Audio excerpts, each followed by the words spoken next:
Asta e tot în legătură cu urși ăia din film, știi ce zic, nu? Urmărești. Oui, mais il y a le pape gris, le pape noir et le pape blanc. Oui, alors pape blanc, c'est le pape. Voilà, le pape blanc, c'est le pape Le pape noir, c'est le. qui est soumis au pape gris et au pape noir. Ah bon? Le pape gris, donc, c'est la famille de noblesse noire Orsini.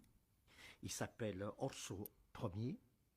Et c'est lui qui est, on peut dire, d'ailleurs, à chaque fois que les papes sont en visite officielle, hein, pour la première fois, eh bien, lui, il arrive toujours en premier pour saluer le pape.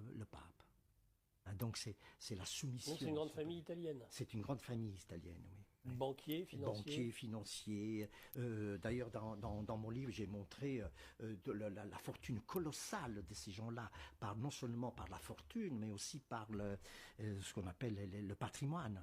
Les immeubles, les tableaux, tout appartient à ces gens-là, entre les Orsolini et les Farnèse et tous les autres. Et alors les autres, vous pouvez nous donner les autres noms? Eh bien, les autres notes, je les ai donnés tout à l'heure, ce sont les Aldo Brandini, Ouais. les Este, les Guelph, les Médicis, les Conti. Alors il y a les Médicis, les Conti. Les Conti. En France, nous avons les Plantagenets. Après, nous avons les Windsor. Les Windsor, oui. Nous avons les Hanovre. Et nous avons les Habsbourg. Et après, nous avons longtemps eu après, évidemment. Mais aujourd'hui, ces familles qui sont d'anciennes et vieilles familles ont.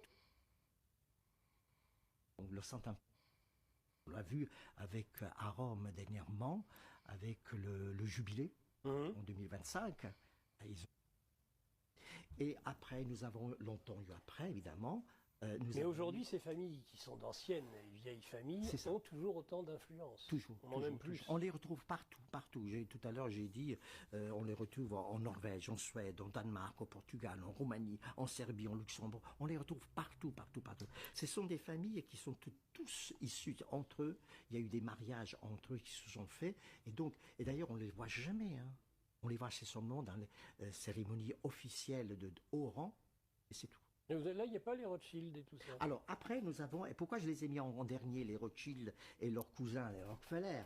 Parce qu'ils sont arrivés après sous la scène, grâce à Napoléon, tout ça, qui a donné quand même des lettres de noblesse. Hein, voilà. Et donc, c'est ce qu'on appelle en réalité l'élite conceptuelle, hein, c'est-à-dire un peu comme ils sont tous illuminés, hein, de toute façon, on le sait très bien. Donc ce sont des Illuminati? C'est ça, exactement, oui. Et donc, il contrôle le Vatican, et donc, qui est devenu judéo-talmudiste, kabbaliste et maçonnique, en réalité. Le Vatican, c'est ça. Regardez, dernièrement, Léon XIV, le nouveau prévôt, l'américain, eh bien, il a nommé comme numéro 2 Manuel Fernandez, qui était déjà avec François. Mais cette fois-ci, il est devenu le numéro 2 du Vatican. Il est préfet de la foi catholique. Et alors, qu'est-ce qu'il a de particulier? Il est particulier non seulement... C'est un cardinal, j'imagine. Mais c'est des cardinals, d'accord, mais seulement il est homosexuel. Donc il fait partie de la partie des LGBT. C'est pour ça qu'on a toujours mis de plus en plus, et on met de plus en plus la communauté LGBT. On l'a vu